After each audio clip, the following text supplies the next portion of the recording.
Pertanyaan untuk calon Wakil Presiden nomor urut 3, Bapak Mahfud MD, terkait ekonomi kerakyatan dan digital.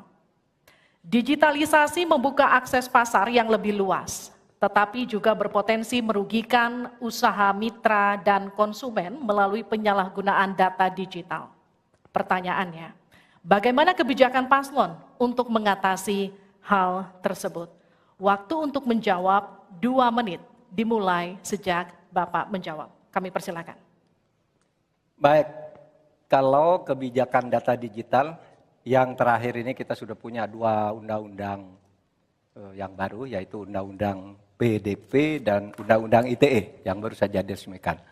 Tapi lebih dari itu, menurut saya digital atau ekonomi digital ini tidak bisa dihindarkan oleh siapapun.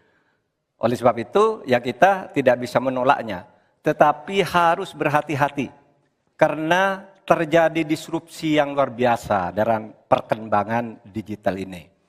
Saya menangani kasus misalnya pinjol, di mana rakyat menjadi korban dari kegiatan ekonomi digital. Ada kripto misalnya. Kasus pinjol itu sendiri sungguh sangat problematik. Kenapa? Karena dia dibuat secara hukum perdata melalui gadget. Rakyat yang tidak tahu langsung bilang, kamu mau pinjam uang sekian? Yes. Bunganya sekian? Yes. Kalau tidak bayar sekian? Yes. Itu perdata. Dan itu banyak yang menjadi korban. Banyak yang sampai bunuh diri. Ada seorang dari Semarang, seorang guru, meminjam hanya 500 ribu, kemudian hutangnya menjadi 240 juta karena selalu bertambah bunganya. Kemudian ada yang sampai bunuh diri. Dalam hal pinjol ini ketika saya sampaikan ke Polri, tidak bisa Pak, itu hukum perdata. Ketika saya sampaikan ke OJK, OJK bilang itu bukan kewenangan kami. Itu bukan kewenangan kami karena mereka ilegal, tidak terdaftar.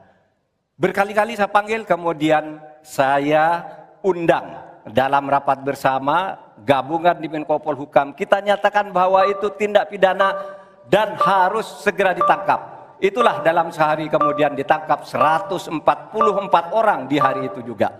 Sekian. Baik, tepat waktu. Selanjutnya kami berikan kesempatan kepada calon wakil presiden nomor urut 1 untuk memberikan tanggapan atas jawaban yang disampaikan oleh Pak Mahfud tadi. Silakan Pak Muhaimin, waktu Anda 1 menit. Ya, benar sekali bahwa antara perkembangan teknologi digital dengan kemampuan UMKM kita masih terjadi gap. Oleh karena itu harus ditindaklanjuti Pak Mahfud.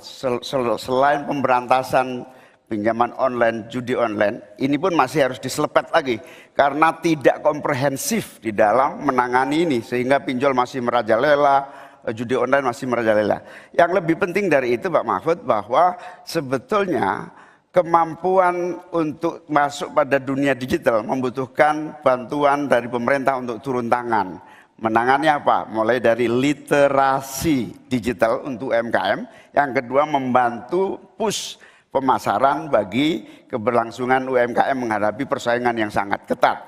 Di sisi yang lain, kita juga membutuhkan kapasitas teknologi kita supaya lebih bisa membantu seperti kecepatan dari internet yang sedang ada di masyarakat kita masih sangat rendah.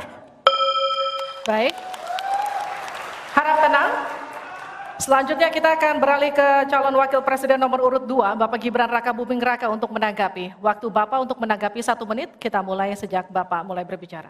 Baik, terima kasih. Mungkin kita juga harus hati-hati selain pinjol dan judi online, kita juga harus hati-hati untuk masalah pencurian data.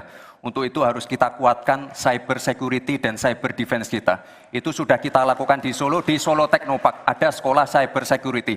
Dan yang perlu tekankan lagi adalah bagaimana para e-commerce ini bisa comply dengan regulasi kita. Jadi sudah tidak ada lagi nanti ke depan yang namanya shadow banning, yang namanya price dumping, yang namanya barang-barang cross border yang membunuh UMKM kita. Kita ke depan harus melindungi UMKM dan kita ingin sekali lagi, karena tadi Cak Imin bicara masalah literasi keuangan dan literasi digital, ke depan yang kita siapkan harus ada penguatan SDM, penguatan manusia digitalnya.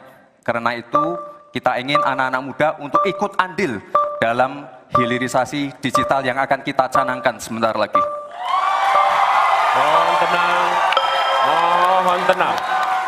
Saya hargai jika kita semua kooperatif. Terima kasih. Saya berikan kesempatan kepada Pak Mahfud kembali untuk memberikan tanggapan atas tanggapan dari jawaban Bapak yang sudah disampaikan oleh Pak Muhaimin dan Pak Gibran. Waktu Anda 1 menit untuk menanggapi, dimulai dari Bapak menyampaikannya. Alhamdulillah apa yang diusulkan, ditambahkan oleh Cak Imin dan Mas Gibran itu sudah ada di visi, misi kami semuanya. Tinggal baca itu.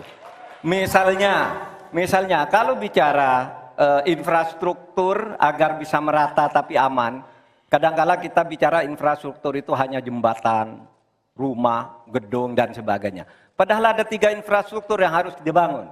1 infrastruktur fisik seperti yang sekarang ada, lalu infrastruktur regulasi, kemudian infrastruktur digitalisasi. Itu penting dibangun ke depan. Sama, terkait dengan itu sudah ada juga cyber security. Bahkan saya sendiri yang memimpin rapat di Menko Polhukam dengan memanggil pihak-pihak yang terkait dengan tugas-tugas ini agar cyber security ke depan ditegakkan dengan sebaik-baiknya agar kita tidak selalu kecolongan. Selesai.